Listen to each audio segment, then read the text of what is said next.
자, 안녕하세요. 아문입니다. 오늘은 이분의 전생이 무엇이었나, 그리고 그 전생과 연관해서 현재의 삶에 어떤 영향을 주고 있는가, 그것에 대해서 오쇼젠 타로로 한번 살펴보도록 하겠습니다. 자, 전생이 궁금하시다 그랬죠? 네. 전생을 보는 방법은 여러 가지가 있습니다. 최면을 걸 수도 있고요. 아니면 최면이 잘 안 걸리는 분은 제가 직감으로 풀어낼 수도 있는데, 최면은 다음에 한번 해보기로 하고요. 오늘은 이 타로를 통해서 자신이 어떠한 전생이었는지 알아보도록 하겠습니다. 자, 잠시 같이 마음을 모아주시고요. 이분의 전생을 살펴봄으로써 현재의 삶이 훨씬 더 기쁘고 행복할 수 있도록 그러한 메시지를 부탁드립니다.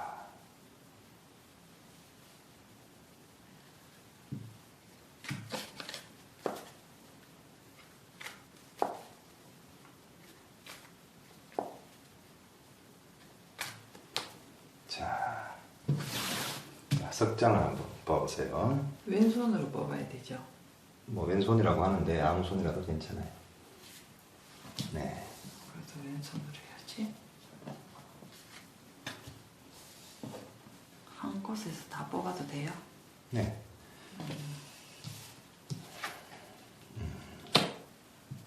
스트레스 카드가 나왔어요. 끔끔하네. 자, 첫 번째 이 스트레스 카드가 나왔어요. 전생에 대한 카드에.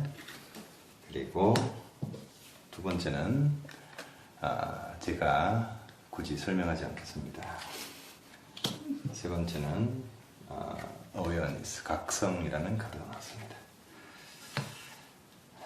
전생에 굉장히 스트레스를 받는 직업을 갖고 있었다라고 나옵니다. 그리고 이 길트라는 것은 세상의 통념과 세상에서 용인되는 것과 용인되지 않는 것, 그 사이에서 많은 갈등을 했다는 거죠.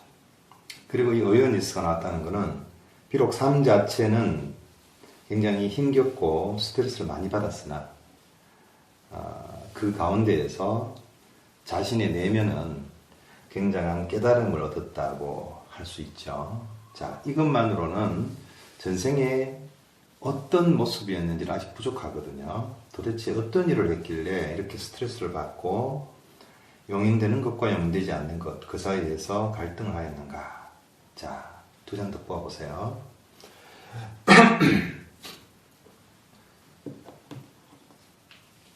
네, 한 장, 두 장. 하하. 자, 한 장은 The Creator, 창조자의 카드가 나왔습니다. 그리고 이것은 과거에 대한 집착이라는 것인데, 지금 이 카드가 과거에 대한 집착이라는 카드가 나온 걸로 봐서는 지금 이 현생에 지금 펼치고 있는 타로와 연관이 있는 사람을 현생에 지금 만나고 있다는 뜻이에요. 그리고 이 창조자의 카드가 나왔다는 것은 제 직감을 동원하면 이것은 전생의 왕이었다는 뜻입니다. 왕 또는 왕의 버금가는 벼슬이나 굉장한 만인지상의 자리에 있는 사람. 제 느낌은 왕인 것 같아요. 그리고 이 카드는 전생의 왕이었던 사람이 본인의 현재 옆에 있다는 이야기예요. 그리고 왕 옆에서 굉장히 스트레스를 받았고, 그리고 용인되는 것과 용인되지 않는 것, 할 수 있는 것과 할 수 없는 것. 제 느낌을 말해볼까요? 네. 혹시 제가 이야기를 하면은 자신과 기질이 맞는지 틀리는지 허심탄회하게 솔직하게 얘기를 해주세요. 제 느낌은 지난 생에 상궁이었던 걸로 느껴집니다. 상궁에도 여러 계급이 있죠. 근데 그 중에서 지밀상궁이라고 하나요? 굉장히 왕이나 또는 왕비 또는 측근에서 남들이 함부로 접근할 수 없는 정보나 왕도 사람이잖아요. 남자고. 그러면 그 주변에는 여자 관계 및 정치적인 색깔이나 또는 여러 가지 일반에게는 절대 공개해서도 안 되고 할 수도 없는 입이 무거운 사람이라 해야 되거든요. 그러면 임금님기는 당나귀기라는 것처럼 그 비밀을 모르면 상관이 없으나 그걸 알고 있는 사람은 굉장한 갈등이라기보다는 그러한 것을 마음속에 품고 비밀을 알고 있다는 것이 얼마나 고통스러울지 짐작이 가요. 그것이 바로 이 카드를 뜻합니다. 알고 있는데 절대 말해서는 안 되는 것.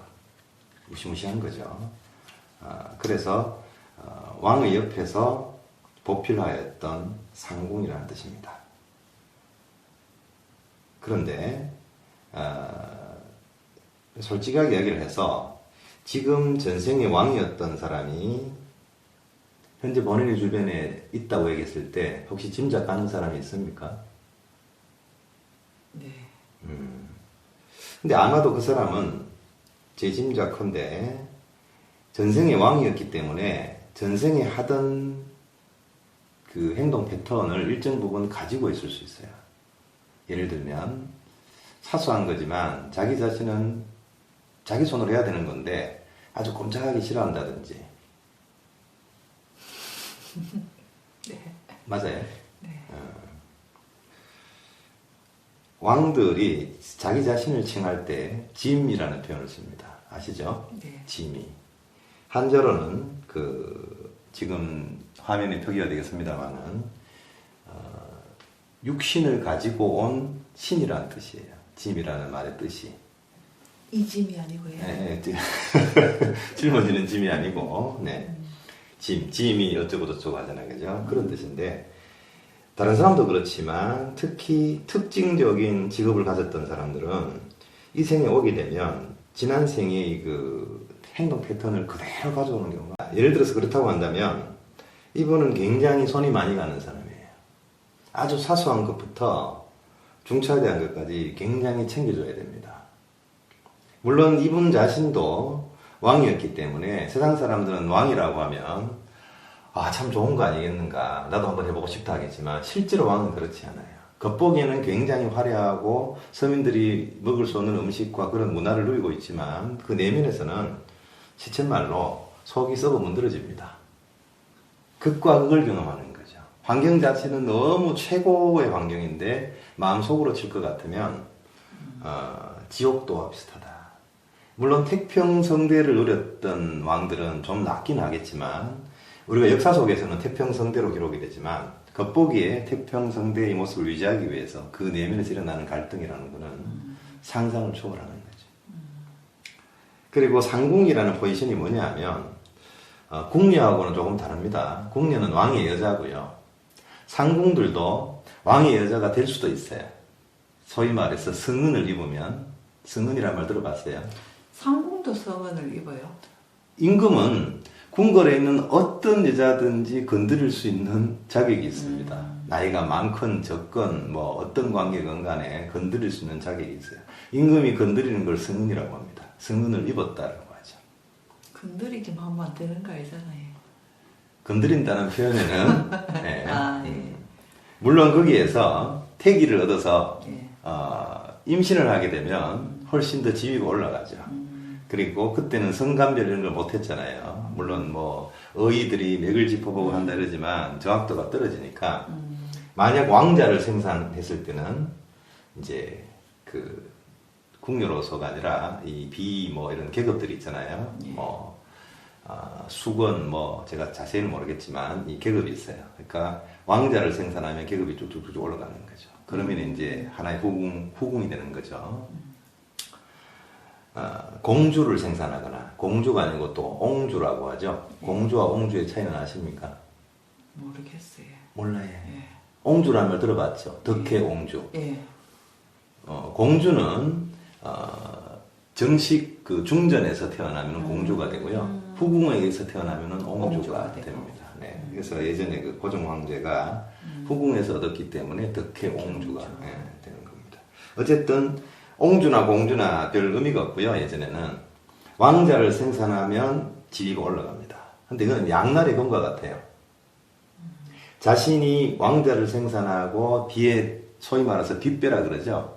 받쳐주는 가문이나 세력이 있으면 다행인데 그렇지 않으면 왕자를 생산한 것이 자신의 명을 거둘 수도 있게 된다는 거예요. 왜냐하면 주변에서 견제하려는 세력들이 그냥 두지 않겠죠. 그런 현상이 생길 수 있습니다. 제가 지금 이야기를 하고 있는데 실제 이분을 만났을 때 이분은 왕이고 나는 옆에서 이렇게 보필하고 있다 이런 느낌 혹시 받은 적 있어요? 없어요. 그러면 이 왕과의 관계뿐 아니라 상궁이라는 자리, 그 중에서 지위가 높았기 때문에 밑에 수많은 그 궁녀들을 거스린단 말이에요. 밑에 쫄따구들을 거스린다는 거죠. 거느린다는 거죠. 그러면 자신이 지금 직장 생활을 하고 있죠, 아마도. 네. 직장 생활할 때 소위 내가 지시를 내려야 되는 밑에 아가씨들이나 특히 사원들이 있을 거 아니에요. 그런 경우에 제가 짐작한데 굉장히 엄격할 거예요. 평상시 이미지와는 다르게. 제가 엄격한데 네. 안 그러려고 노력을 많이 하죠. 왜냐면 제가 그런 걸 알기 때문에. 네. 그러니까 그 엄격하다는 거는 회사로서는 필요한 것인데 인간적으로 봤을 때는 특히 요즘 젊은 세대들이 봤을 때는 좀 지나치다 싶을 정도로 엄격한 부분이 혹시 있어요? 안 그렇지 싶은데요. 본인 생각이고 그거는. 네. 내가 아니, 들은 이야기가 있거든요. 그래요? 네. 아니 저는 저한테 엄격해요. 자신한테 네, 엄격하다. 네. 그래서 남한테는 엄격하지 않다. 좀 거슬릴 때가 많지만은 다름을 인정하려고 노력을 네. 하죠. 그러니까 표현은 하지 않지만 네. 내심은 어때요? 내심은 예를 들어서 뭐 출근 시간이 5분만 늦었다. 보통 5분 정도는 눈 감고 그냥 웃을 수 있잖아요. 근데 본인의 마음속에는 어때요? 내 밑에 사원이 5분 늦었다. 이해 잘 안 되죠. 이해가 안 되죠. 네, 이해가 안 되죠. 또 예를 들어 뭐 아직 퇴근할 시간이 남았다 아니면은 마무리해야 될 일이 남았다. 근데 혼자 뭐 시간 됐다고 퇴근한다. 이런 거 용납돼요? 마음속으로. 별로 안 좋아하죠. 별로 안 좋아해요. 오늘 표현을 굉장히 아끼시는데 그런 기질들이 예. 우리가 내명부라고 하죠. 들어봤죠? 내명부. 내명부의 수장은 왕비입니다. 내명부. 그러니까 이거는 표면에 사회에는 드러나지 않는 궁궐 내부의 생활을 관장하는 게 내명부고 수장이 왕비인데 이런 내명부에서 일어난 일들은요. 어찌 보면 남자들 사회보다 훨씬 더 엄격합니다. 훨씬 더. 언제나 왕의 눈에 들기만 하면 승은을 입고 지위가 올라가긴 하지만 그렇다고 해서 함부로 왕에게 꼬리를 치거나 눈빛 하나라도 마음에 들려는 액션을 하다가 걸렸다. 어떻게 될 것 같아요? 절단나지. 액면 그대로 절단납니다. 우리가 그냥 농담으로 절단이 아니라 진짜 목숨이 위험해지는 지금까지 옵니다. 우리가 그 궁궐 생활에 대해서 궁녀나 이런 생활에 대해서 다룬 영화들이 몇몇 있잖아요. 네. 그 영화들은 현실보다 덜한 것이지 현실은 더하면 되겠지 절대 덜하지 않다. 근데 그런 세계에서 전생에 살아남았다는 거죠. 그래서 어찌 보면 예. 그 여성으로서 CEO가 되거나 아래 사람들을 많이 거느리는 그러한 일을 했으면 잘할 수 있는 기질을 갖고 있어요. 그리고 아마도 지금도 이렇게 약간 다소곳이 앉아 있지만 많은 사람들 앞에서 강의를 하거나 이끌거나 이런 것에 두려움을 느끼거나 그러지 않을 거예요. 익숙할 거예요. 마치 그 물고기가 자기 다리를 만난 것처럼. 그런 부분들이 있어요. 이것에 대해서 아주 그 세세한 그 모습을 볼 수 있으면 좋겠지만 타로로는 설명으로밖에 안 되고 나중에 그 실제 본인이 희망한다면 최면이나 이런 걸 통해서 스스로 확인할 수 있도록 한번 했으면 좋겠고요. 자, 전생 이야기로 시작을 했지만 자신이 지금 가장 이 부분은 내가 아무리 생각해도 답이 나오지 않는다. 이런 갈등거리가 있어요. 제가 요즘 네. 자서전을 쓰고 있는데요. 그래요? 네, 근데 자서전이라는 게 제 과거를 돌아보는 거잖아요. 그렇죠. 근데 이렇게 이때까지 생각을 안 했던 부분들이 있는 거예요. 네. 근데 그게 생각을 안 했던 부분이 생각이 안 나요. 네. 가만히 생각을 안 했던 부분이 있으면 이 말이 좀 꼬이는데. 근데 생각을 그러니까 안 안 하는 것과 네. 생각이 안 나는 것은 다르잖아요. 아, 다르죠. 네. 네. 근데 생각이 진짜 안 나는 거예요. 근데 가만히 생각해 보니까 생각을 안 하고 싶었던 부분들이 이제는 기억 속에서 지워진 것 같아요. 네. 아, 이게 심리학적으로 말하면 네. 일종의 방어기제라고 하죠. 들어보셨죠, 그죠? 내 자신이 이것을 굳이 떠올리고 싶지 않을 때는 우리의 마음이라는 거는 여러 가지 방향으로 그것을 억압이라고 그래요. 지금 이런 것들은 눌러버리거나 아니면 회피하거나 여러 가지 행각들을 보이는데 자서전은 그야말로 진솔하게 네. 있는 그대로 써야 될 것 같은데 네, 맞아요. 뭔가 내 자신이 마음 안에서 거부되는 무엇들이 사실은 거부되는 그 무엇들이 사실은 네. 제대로 된 양념인데 네. 진짜 쓸거리는 눌러놓고 잘 안 나온다는 얘기죠. 근데 그 자서전 얘기하니까 생각이 나는데 네. 우리가 생각하는 기억하는 과거가 정확할까요? 그 정확 안 한 것 같기도 해요. 절대로 정확하지 않습니다. 저는 오른쪽인 줄 알았는데 네. 다친 곳이 네. 알고 보니까 왼쪽에 흉터가 있는 거예요. 아 그래요. 네. 오른쪽인 줄 알았는데 책을 쓰면서 막상 확인해 보니까 왼쪽이 왼쪽에 다쳤더라. 흉터가 있는 거예요. 그 책에는 그 글에는 안 나오지만 네. 그런 것들이 보면은 이제 그거는 이제 사소한 것일 수도 있지만 음, 나는 분명하다고 선을 그었던 것들이 분명히 틀린 것들도 있을 수 있겠다라는 생각이 들어요. 있을 수 있는 정도가 아니라 우리가 지금 과거를 떠올리는 거는요. 네. 과거에 있는 사건들을 소스로 해서 현재의 의식으로 그걸 해석하는 거예요. 그렇지. 그러니까 절대 과거와 같을 수가 없습니다. 그래서 사람들은 자신의 지나간 과거를 뭐 재미삼아 남자들은 술자리에서 내가 왕년에 이랬노라 저랬노라 하는데 좋은 쪽으로 해석이 되건 나쁜 쪽으로 해석이 되건 오바되기 마련이고요. 절대 과거의 모습과는 같지 않습니다. 해석을 지금 하고 있는 거니까요. 비유하자면 네. 우리가 어린 시절에 어려운 철학책을 읽었다. 예를 들어 뭐 자라투스트라는 이렇게 말했다. 예를 들어 10살 때 그 책을 읽었다. 지금 50이 돼서 그 책을 읽는다. 느낌이 같아요? 전혀 다르죠. 그와 같습니다. 단지 우리의 과거라는 사건은 이런 책과 같아요. 근데 그때 겪었을 때 그 당시 나이와 지금의 나이가 다르기 때문에 분명히 같은 책이나 내 나이에 따라서 내 경험치에 따라서 달라지잖아요. 우리 과거도 예외가 아닙니다. 그래서 우리가 지금 해석하는 것은 굉장히 거짓말을 한다고 말할 수는 없으나 절대 같지는 않습니다. 그래서 자서전을 쓴다는 건 나의 지난 시절에 대해서 전기문을 쓴다라는 것이지만 사전적 의미는 실제 의미는 뭐냐면 지금 내가 인생을 돌아볼 수 있는 시점에서 내 과거라는 사건을 요리로 해서 하나의 소설을 쓰는 거예요. 사실에 대해서 쓴다고 생각하지만 사실은 소설을 쓰는 거예요. 그래서 우리가 흔히들 자서전이라고 하면 그냥 자서전이라는 이름으로 나오지 않고 자전적 소설 이런 표현을 쓰죠. 네, 소설이라는 얘기죠. 자, 그런데 아까 얘기했다시피 무언가가 왜곡되는 느낌이나 또는 뭔가 억눌려져서 뭔가가 나와야 될 것 같은데 안 나오는 답답함이 있다는 거죠. 자, 이미 설명을 했습니다만 예. 자, 석장 봐보세요.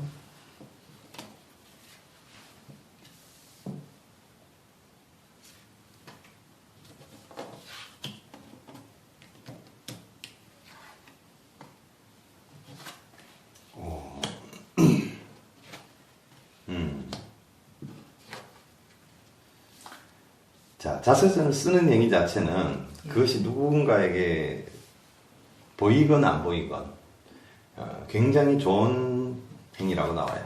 보시죠. 느낌이 좋죠? 네. 꽃이 활짝 피었다. 플라워링이고요. 그 다음에 라이프니스라고 해서 결실을 맺는다. 내 삶에 있어서 중차대한 하나의 선을 긋는다라는 거죠. 근데 쓸리언이 이게 만만하지가 않죠. 굉장히 짐스럽죠. 예. 이 설명은 제가 아까 드린 그대로예요. 그러니까 제가 말씀드린 것을 정확하게 인지를 해야 돼요. 어차피 과거를 있는 그대로 쓰는 게 아니다. 그것을 재료로 할 뿐 현재의 내가 요리를 하는 거다. 그렇게 생각하시면 마음이 편할 거예요. 어차피 왜곡이 됩니다. 근데 이 왜곡이 누군가를 기만하기 위해서 하는 왜곡은 아니거든요. 뭐 내가 이득을 취하기 위한 거짓말도 아니고요. 무조건 현재의 의식으로 해석하게 돼 있다. 그러니까 자서전이라기보다 자전적 소설을 쓴다. 그래서 뭔가 사건이 될 만한 것은 조금 더 양념을 살을 붙이기도 하고 별 이렇게 재미가 없을 것 같은 이야기는 살을 발라내기도 하고 그게 자서전입니다. 흔히 말해서. 그래서 이것이 나중에 뭐 출판이 되거나 아니면 누군가에게 보인다 안 보인다 이런 걸 떠나서 이것을 씀으로써 내 삶을 내가 이 시점에서 한번 지천명의 나이가 되어서 한번 정리를 해본다. 그래서 나를 한번 제대로 내 내면을 돌아본다. 그래서 마음을 일단 편하게 가지면 좋을 것 같아요. 무겁게 가지지 말라는 거죠. 흔히 이런 말 있죠. 사람들은 남의 인생에 신경을 안 쓴다라고. 그래서 내가 생각하는 만큼 신경 안 써요. 그래서 소설을 써야 됩니다. 재밌게. 재밌게. 그리고 다 쓰고 나면 어차피 또 윤문을 해야 돼요. 각색을 많이 해야 됩니다. 이게. 자, 또 요즘 삶 속에서 이 부분은 굉장히 골치가 아프다. 제가 이제 그 공인중개사 자격증을 작년에 땄어요. 네네. 근데 땄을 때는 되게 왜 그 성취감이 그렇죠. 엄청 높았어요. 네, 요즘 많이 어렵다고 하더라고요. 처음으로 네. 이렇게 제가 전문 자격증을 땄으니까 네네. 그런 게 없었는데 음. 운전면허증 정도 네. 제가 땄는 것은 네. 근데 그런 걸 따보니까 굉장히 이렇게 성취감이 높아졌는데 네. 그것도 얼마 안 가더라고요. 네. 조금 있다가 자존감이 확 떨어지는 거예요. 왜? 기대치에 정작 할 줄 아는 건 없고 음. 그렇다고 제가 그걸로 인해서 돈을 번 것도 아니고 그래서 더 깜깜한 거 있잖아요. 네. 아 그러면서 다시 또 좀 좌절감을 되게 심하게 좀 예. 맛봤거든요. 예, 그럴 수 있습니다. 네. 예.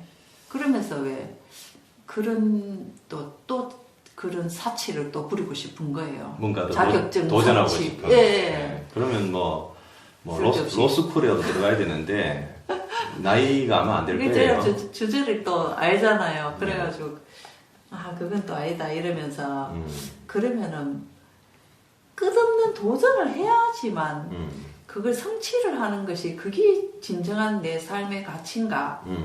아니면은 그냥 편안하게 내 몸을 좀 가만히 좀 편안하게 놔두는 게 내 삶의 가치인가? 내가 뭘 좋아하는가? 그걸 이렇게 생각을 하게 됐어요. 어찌 보면 예. 굉장히 우리 삶에 대한 원초적인 질문입니다. 그죠? 이런 이야기를 해보고 싶어요. 어느 것이 좋다 나쁘다는 없어요. 우리가 산을 등반하는 전문 등반인들을 보면 히말라야에 무슨 뭐 14봉이니 뭐 12봉이니 등반했다는 이야기를 하잖아요. 네. 그러면 대부분 사람들은 목숨이 위험하잖아요. 잘못 올라가면. 근데 저걸 왜 길을 쓰고 저렇게 올라갈까? 한 번 했으면 됐지. 에베레스트를 또 나는 2번 갔다 3번 갔다 이런 얘기를 하잖아요. 일반인들은 이해를 못 하지만 그분들의 입장에서는 엄청난 희열을 느끼는 거거든요. 그게. 근데 역설적으로 지금 똑같은 고뇌를 겪고 있는 거예요. 내 목표가 사라져버린 듯한 느낌. 그러면은 우리가 활시위를 이렇게 팽팽하게 당겼을 때 물론 힘은 들지만 내가 살아있다는 느낌이 들잖아요. 내가 맥을 놓아버리면 활을 쏠 수가 없으니까. 팽팽하게 당겨서 관역을 겨누고 있는 이 느낌이 우리에게 살아있다는 느낌을 주는데 막상 화살을 쏘고 나서 이 당겨진 활시위가 느슨해지고 나서는 관역에 탁 하고 맞을 때까지 잠시 기분이 좋았지만 적중했잖아요. 합격을 했잖아요. 근데 막상 그러고 나서 뭐 어쨌다고 맹해지는 거죠. 근데 여기서 심해지면 우리가 중독 증상이 나타나요. 비단 시험이나 자격증만이 아니에요. 우리가 처음에는 기분 좋은 일이 있어서 술을 한 잔 마시잖아요. 야, 오늘 뭐 무슨 일이 있으니까 축하를 하자. 마시는데 나중에는 그냥 술을 마시게 되죠. 그리고 술을 마시지 않으면 기분이 나빠지는 현상이 옵니다. 술 좋아하십니까? 엄청 먹었죠. 엄청, 먹었다. 예전에. 사랑했어요. 술을 사랑했다. 술도 사랑했을까요? 그건 모르죠. 기쁘게 저한테. 제 생각에는 짝사랑 같은데. 혼자서 짝사랑한 것 같아요. 아유. 술은 이미 많은 사람들에게 사랑을 받고 있기 때문에 깐깐합니다. 진짜 맛있게 먹었어요. 진짜 맛있게 먹었어요. 짭짭거리면서. 그러면 지금 제가 하는 이야기를 이해를 할 수 있을지 모르겠는데 즐거워서 술을 먹잖아요. 우리가 즐거운 일이 있을 때. 물론 반대로 되게 괴로울 때도 마시긴 하지만 즐거워서 술을 먹었는데 나중에는 술을 먹어야 즐거운 이런 현상이 생기죠. 요 이해되십니까? 예. 그러니까 술을 안 먹으면 뭔가가 인생이 무기력하고 뭔가 멜랑콜리하죠. 그런데 술을 먹으면 그때서야 눈이 반짝거리고 술 이야기만 해도 지금 눈이 반짝거리는 걸 보니까 과거에 얼마나 술을 과거에 좋아했는지 그랬어요. 느낌이 옵니다. 지금도 눈이 반짝거려요. 술 이야기 하니까. 아유, 머리 아팠는데 머리가 안 아파. 술 이야기 들으니까 머리가 아픈 게 싹 없어졌어요. 예. 그러면 내하고 상담할 필요가 없고 차라리 여보세요 여기 술상 좀 봐주세요. 마담. 소주 1병. 예, 소주 1병. 예. 그래서 술과 같아요. 우리 삶에 있어서도. 그게 중독이라고 합니다. 그러니까 그 자체의 진취적인 자세 자체는 나쁘지 않으나 그걸 하지 않는다고 해서 내가 삶이 무기력해진다. 문제가 있는 거죠. 그럼 어떻게 해야 되느냐? 과거조차도 우리가 과거라고 떠올리는 사건조차도 사실은 현재의 해석이라 그랬죠. 그와 같듯이 늘 이야기하지만 우리에게 가장 중요한 것은 이 현재입니다. 현재. 사람들은 이 현재라는 말을 그래 지금 먹고 마시자 술 이야기 또 나옵니다. 뭐 우리가 뭐 영원히 사나 지금 마시자 먹자 지금 즐기자 이런 의미도 없지 않아 있긴 하지만 현재라는 거는 현재를 살고 계세요? 제가 현재를 잘 못 살았던 것 같아요. 현재를 못 살았던 것 같다라고 얘기하는 건 자기 성찰이 있다는 이야기예요. 대부분 사람들이 이 질문을 하면 굉장히 의아스러운 반응을 합니다. 그럼 내가 현재를 살지 뭘 살아요? 라고. 근데 본인은 현재를 못 살고 있는 것 같다라고 하잖아요. 어느 정도 성찰을 하고 있다는 거예요. 대부분 사람들은 현재를 살지 않아요. 뭐냐 하면 과거의 추억 속에 살아요. 과거에 내가 좋았던 것 아니면 잘못했던 것 이랬어야 되었는데 저랬어야 되는데 후회를 하는 거죠. 또는 미래에 대한 기대 앞으로 이렇게 되겠지 이렇게 되었으면 좋겠다 이런 것들 속에 살아요. 그러면 내 몸은 현재에 있지만 내 마음은 언제나 과거에 대한 후회나 추억 또는 미래에 대한 기대나 걱정. 두려움, 걱정 그러니까 현재를 살지 못하는 거죠. 과거랑 미래 그러면서 왔다 갔다 하는 거예요. 그래서 현재를 산다고 하지만 제가 알고 있는 95%의 사람들은 현재를 살지 않습니다.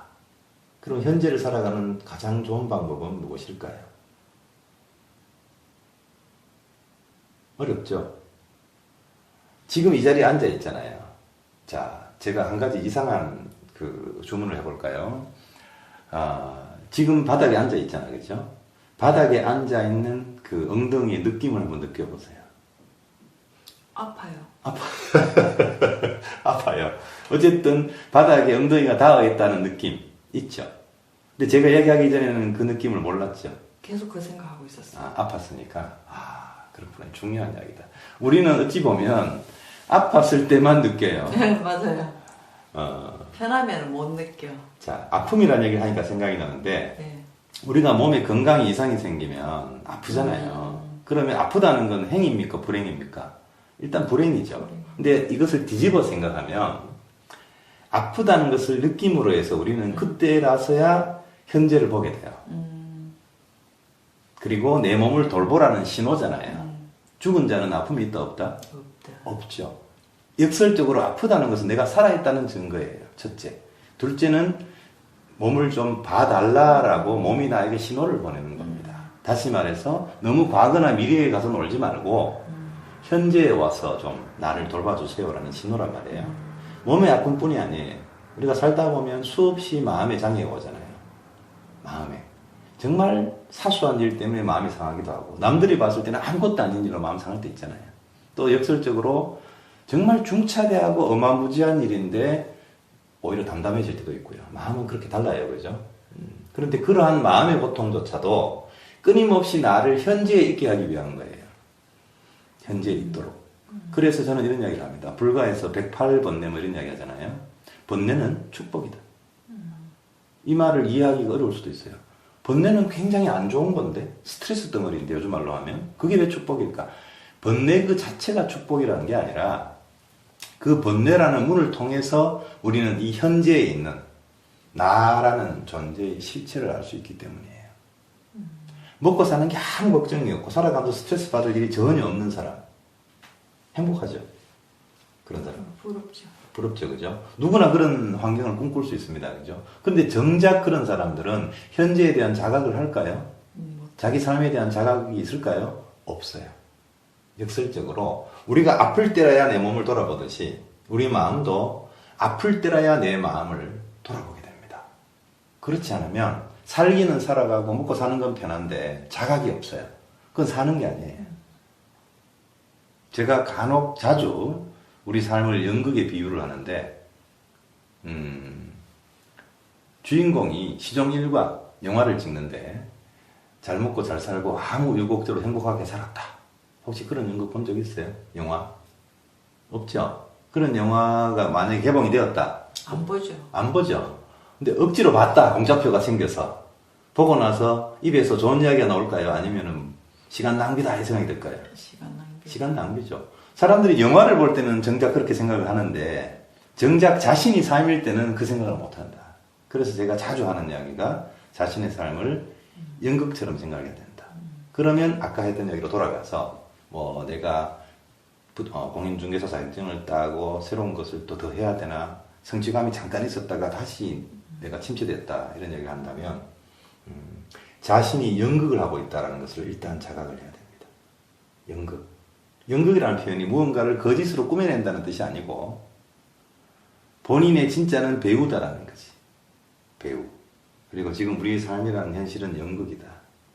배우는 연기를 잘하기 위해서 노력하잖아요.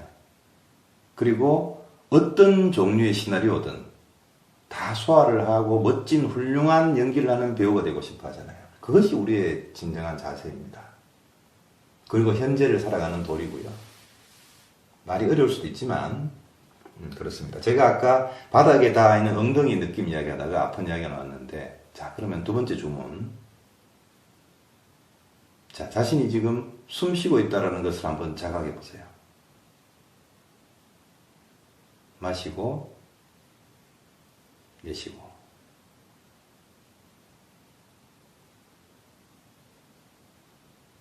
자각이 됩니까? 평상시에는 자각을 합니까? 안 하죠. 자동이죠, 자동. 자각 안 할 때는 숨 잘 쉬다가 네. 자각해보라고 하니까 숨 못 쉬겠어요. 지금 제가 숨 쉬는 거 느껴보라 하니까 숨 쉬는 게 굉장히 어색하죠. 어려워요. 우리는 어색하고 익숙하지 않은 것은 무언가 피하려고 하지만 사실은 그 어색함은 내 내면으로 들어가는 입구입니다. 우리가 이성이 남녀가 청춘 남녀가 만나도 처음 만나면 어색하죠. 소개팅을 한다, 미팅을 한다. 어색함을 즐기러 가는 거예요. 근데 익숙해져 버리면 매력이 있어요, 사람이? 없어요. 없죠. 편한 것은 좋지만 익숙해져 버리면 매력이 없습니다. 그래서 시키는 거죠. 매일 아침 일어나면 서로 배꼽 인사하라 그래요. 이렇게 손 모으고 처음 뵙겠습니다. 이렇게. 이 말을 이해하는 사람이 있고 못하는 사람이 있어요. 아니 20년, 30년, 40년을 산 부부가 뭘 아침에 처음 뵙겠습니다 인사를 해요. 여러분들은 이해되십니까?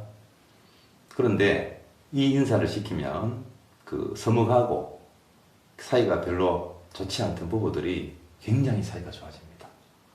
우리 말에는 힘이 있거든요. 어색하다는 거죠. 첫 만남이라는 거죠. 근데 실제로 첫 만남입니다. 우리 세포를 치면 어제의 세포와 오늘의 세포는 다릅니다. 우리 거울 보면 어제의 나와 오늘의 나가 똑같다고 생각하죠. 근데 생각해 봅시다. 어제의 나와 오늘의 나가 완벽히 같다면 우리에게 노화라는 것이 일어납니까? 안 일어나죠. 근데 우리는 10년, 20년, 1년 지나면서 얼굴이 노화가 있거나 뭔가 변해가잖아요. 우리 마음도 마찬가지고요. 어제와 같은 나라는 것은 있을 수 없어요. 오늘의 나는 어제와는 전혀 다른 새로운 것입니다. 그러니까 아내가 되든 연인이 되건 친구가 되건 전에 봤다라는 기억을 투사시킬 뿐이지 실제로는 처음 뵙는 게 정답입니다. 근데 그런 언어와 인사를 쓰게 되니까 설렘이 살아나는 거죠, 설렘이. 자, 그러면 사람뿐 아니라 아침에 눈을 뜨시면 이 펼쳐진 오늘에 대해서 그런 느낌을 가지시면 돼요. 혼자서. 거울 보고 처음 뵙겠습니다. 자기 얼굴 보고. 그리고 오늘이라는 이 시간에 대해서 처음 뵙겠습니다. 그런 느낌으로. 이해돼요? 오늘 하루는 내가 이전에 만났던 하루와는 전혀 다른 하루라는 거지. 아침에. 이해돼요? 자신을 향해서 처음 뵙겠습니다. 또 옆에 있는 사람에게 대해서 처음 뵙겠습니다. 그리고 오늘이라는 이 시간에 대해서 처음 뵙겠습니다. 그럼 맨날 보던 사람한테 처음 뵙겠습니다 하면은 그 사람이 야가 돌았나. 오해를 하겠죠. 예. 그럴 때는 저한테 데리고 오십시오. 그 사람도 똑같은 강의를 해주면 됩니다. 말로 표현을 하면 혹시나 못 알아듣는 사람은 오해를 할 수 있으니까 마음가짐을 그렇게 하라는 거죠. 마음가짐을. 처음 보는 사람이다. 심지어 이것은 마음뿐 아니라 겉으로 드러나는 것도 마찬가지예요. 손바닥 한번 내보세요. 자, 손바닥 있죠? 자, 한번 보세요. 자기 손바닥을. 익숙합니까? 네. 가만히 한번 들여다보세요. 이게 남의 손이다 생각하고 한번 보세요. 이게 1분만 들여다보면요. 굉장히 낯설게 느껴집니다. 자기 손바닥을 1분 동안 유심히 들여다본 적이 있어요? 1분, 5분도 아니고 1분. 전 유심히 잘 봐요. 아, 그래요? 제 손. 혹시 뭐 손금 보십니까? 예, 손금. 어. M자가 잘 있고 M자 머리 이렇게. 유튜브에 보면 네. 손에 뭐 십자가, 뭐 아, 별, 네, 네. 뭐 M 뭐 네. 있죠. 그래서 듣다 보시는구나. 네. 손은 그렇다 치고 예. 여성들은 남성들보다는 얼굴을 많이 들여다볼 것 같아요. 근데 자기 얼굴은 그렇다 치고 자신이 가족이나 옆에 있는 사람이나 이런 사람들의 얼굴을 1분, 2분 이렇게 찬찬히 들여다본 적 있어요? 거의 잘 안 보죠. 안 보죠. 일단 실례고 그럴 기회도 잘 없죠. 근데 1분만 찬찬히 들여다보잖아요. 그러면 익숙하다는 느낌이 없어져요. 굉장히 낯설다는 느낌이 옵니다. 그것은 얼굴이 낯선 것도 있지만 느낌이 그렇게 만들어요. 가만히 눈에 집중하고 들여다보는 순간 나는 현재에 와버리거든요. 그러니까 과거에 있었던 기억이라는 것은 의미가 없어져요. 그래서 처음 보는 사람처럼 되는 겁니다. 자, 사람 얼굴이 그와 같듯이 우리의 일상이라는 것이 다 그래요. 어찌 보면 일신, 우일신이라는 말 들어보셨죠? 나날이 새롭다. 그냥 우리가 나날이 새롭다, 새롭게 살아야지 이렇게 해석을 하는데 그 뜻이 바로 이겁니다. 불가에서는 이것을 재행무상이라 그래요. 재행무상 그러면 어떤 느낌이 들어요? 뭔가 좀 허망한 느낌 들잖아요. 예. 인생 무상하다. 그게 아니거든요. 이 순간순간이 새롭게 시작되기 때문에 이것이 정해져 있지 않다. 늘 변한다. 근데 변하는 끝이 왜 허망해야 됩니까? 그렇지 않아요. 우리 세포도 지금 이 순간 많은 1초 사이에 약 100만 개가 태어나고 태어난 만큼 100만 개가 도태돼서 사라집니다. 그렇듯이 그렇게 되지 않으면 세포 분열과 이것이 회전이 되지 않으면 우리는 바로 죽게 돼요. 그래서 재행무상이라는 말은 허망함을 뜻하는 게 아니라 우리의 생명의 가치를 이야기하는 거고 나날이 새롭다는 이야기를 하는 거고 또 만나는 사람마다 전부 낯설다는 이야기를 하는 거예요. 그러면 내 일상이 권태롭거나 재미가 없거나 이럴 수가 없죠. 새로운 건데요.